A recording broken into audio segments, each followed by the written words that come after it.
Bonjour à tous, aujourd'hui je vous présente mon iPhone, tout ce que j'y ai installé et surtout une méthode très efficace et très simple à mettre en place pour que ce ne soit plus le bazar dans votre iPhone avec plusieurs pages, plusieurs dossiers où la plupart du temps on est perdu, on ne sait plus ce qu'on a mis, où se trouvent les choses qu'on cherche. Donc là vous avez ce widget. Ce widget en fait correspond au raccourci, l'application raccourci et l'application,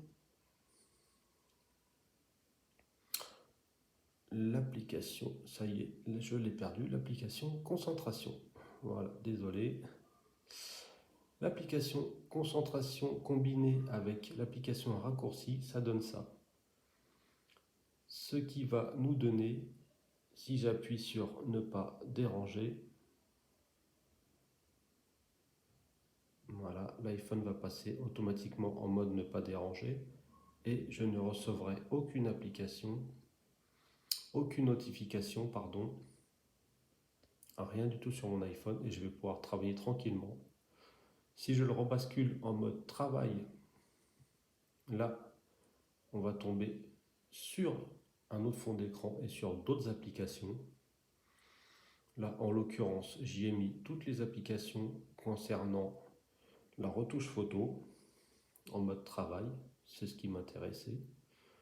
J'ai mes notes. Et si je rebascule en quotidien, il va revenir dans le mode où j'étais, où je suis effectivement tout le temps. C'est le mode quotidien.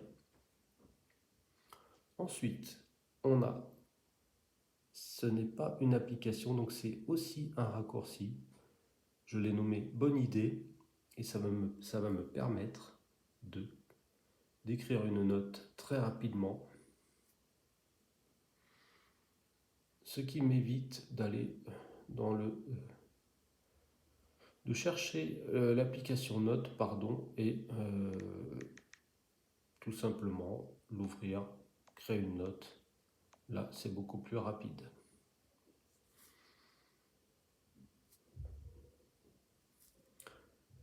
Voilà.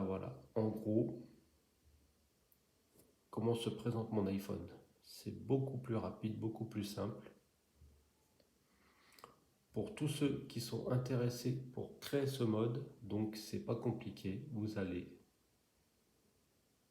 dans Réglages, vous allez dans Concentration et vous allez créer plusieurs modes de concentration. Ensuite, vous allez sortir, vous allez aller dans Raccourcis et vous allez créer des raccourcis en faisant le petit plus là-haut. Vous voyez celui-ci. Donc, vous allez faire ajouter un raccourci. Vous allez écrire sur ce raccourci concentration.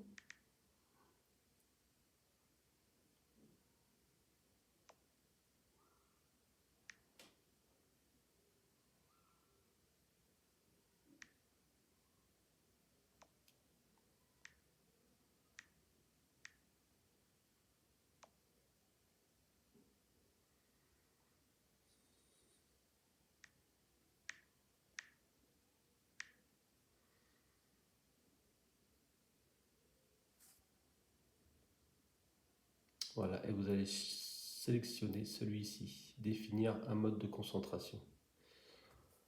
Ensuite, là il est sur le mode ne pas déranger, donc vous le laissez si vous ne l'avez pas déjà. Vous faites désactiver jusqu'à, non, activer jusqu'à désactiver, mais au début il est marqué désactiver. Ensuite, une fois qu'il est créé, vous faites OK et vous recommencez la même opération, sauf que vous allez retomber encore sur ne pas déranger. Et en fait, vous allez cliquer dessus et vous allez sélectionner un des autres qu'on a déjà créé auparavant dans concentration. Donc moi je les ai appelés travail, finance et quotidien. Vous recommencez la même opération donc pour les 4. Voilà, vous faites valider et il est bien là. Donc moi je l'efface puisque je les ai déjà tous créés. Parce qu'ensuite ça fait le bazar. Puisque les 4 qu'on a créés, ils doivent être tous les 4 en tête de liste. Pour pouvoir, quand on va mettre notre widget sur l'écran d'accueil, pour que ce soit eux les premiers qui vont s'afficher. Sinon, ça va être un de ceux-là. Ensuite, une fois que tout ça c'est créé, vous allez donc dans le petit plus, vous allez aller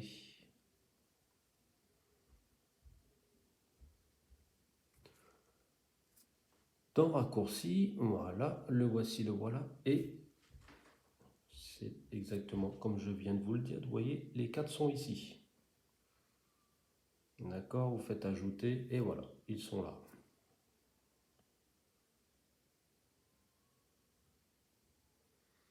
Alors c'est pareil, moi je vais l'effacer puisque j'ai déjà tout installé comme j'en avais envie dans mon iPhone. Ensuite, vous faites la même chose pour tous les raccourcis que vous avez créés. Donc ensuite, vous cliquez sur Travail par exemple et vous installez tout ce que vous avez envie d'installer dans votre mode travail. Vous pouvez l'appeler même autrement. Si vous n'avez pas envie d'un mode travail, vous avez envie d'un mode jeu par exemple, vous pouvez très bien installer tous les jeux et l'appeler jeu. En fait, vous faites ce que vous voulez. Le principal, c'est qu'il vous en faut 4. Vous pouvez même en avoir plus, hein, mais bon, je vois pas trop l'intérêt, quoi. Moi ici, par exemple, j'en ai regroupé d'autres parce que quand je serai en mode travail, j'en aurai besoin certainement des autres. Voilà, on va le basculer en mode quotidien. Ce sera à peu près tout pour cette vidéo. Normalement, je vous ai tout expliqué correctement. Voici et se termine la présentation de mon iPhone. C'était pas bien compliqué, mais je trouve que voilà, c'est organisé, c'est propre, c'est nickel. Ça peut intéresser pas mal de monde. Au lieu d'avoir, comme je vous l'ai dit, des tonnes et des tonnes de pages. Voilà. Et quand vous êtes dans chaque mode, s'il vous faut encore aller dans une application que vous n'avez pas, vous avez toujours la bibliothèque, hein, il n'y a pas de problème, elle est toujours là. Dans chaque mode où vous serez, vous aurez la bibliothèque pour chercher ce que vous n'avez pas directement ici. Allez, je vous dis à la prochaine, salut!